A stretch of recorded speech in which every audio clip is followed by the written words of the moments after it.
తెలంగాణలోని పలు జిల్లాల్లో వర్షం దంచికొడుతుంది. కొమరం భీం, నిర్మల్, నిజామాబాద్ వంటి జిల్లాల్లోనూ కుండపోత వాన పడుతోంది. ఇటు హైదరాబాద్లో భీకర వాన కురుస్తుంది. నిమిషాల వ్యవధిలోనే రోడ్లన్నీ వరద నీటితో వాగులను తలపిస్తున్నాయి. దీంతో వాహనదారులు తీవ్ర ఇక్కట్లు పడుతున్నారు. దీనిపై మరింత సమాచారం మా న్యూస్ ఇన్ఛార్జ్ దుర్గా అందిస్తారు. రైట్ సంతోషి, తెలంగాణ వ్యాప్తంగా వర్షం మరి జోరందుకున్న పరిస్థితి. గత వారం రోజులుగా ఎడతెరిపి లేకుండా కూడా వర్షం పడుతుంది.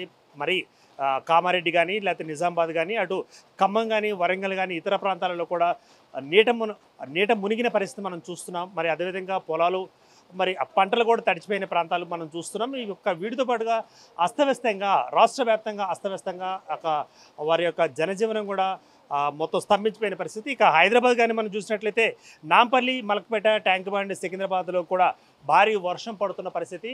సో ఉదయం నుంచి సాయంత్రం వరకు మరి స్తబ్దుగా ఉన్న మేఘాలు ఒక్కసారిగా 8 గంటలు 7 గంటల నుంచి సాయంత్రం పూట నుంచి ఒక్కసారిగా పడటం ప్రారంభించడం రోజు చూస్తున్న పరిస్థితి. గత వారం రోజులుగా ఇదే పరిస్థితి నెలకొన్నది.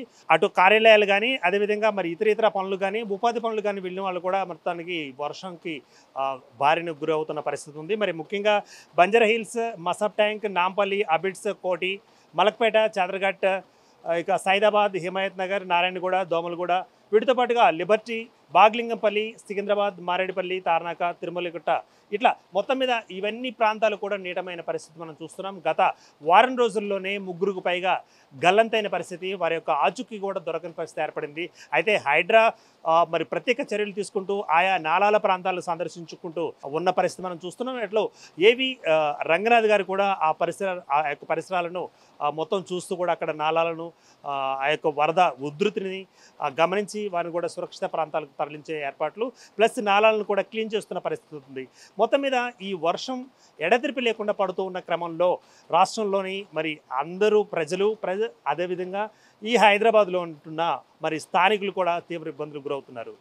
సంతోషి, రైట్. ఇంకా ఇదే క్రమంలో కూడా రాష్ట్ర ప్రభుత్వం ఒక్కసారిగా మరి యాక్టివ్గా మారి మరి జిహెచ్ఎంసీ ప్లస్ అదేవిధంగా హైడ్రా ప్లస్ అధికారులందరూ కూడా సమన్వయం చేయడం, వీరు అధికారులు కూడా ఆయా ప్రాంతాలను పరిశీలించడం, నాలాలను పూడికి తీత తీయడం, ఇటువంటి కార్యక్రమాలు కొనసాగుతున్న పరిస్థితి ఉంది. మొత్తం మీద అత్యవసర పరిస్థితి ఉంటేనే బయటికి రండి, లేకపోతే మాత్రం ఇళ్లలో మాత్రమే ఉండండి, ఇళ్ల నుంచి కూడా పని చేసుకునే అవకాశం మీకు ఉందంటూ కూడా అధికారులు చెబుతున్న మాట. సంతోషి.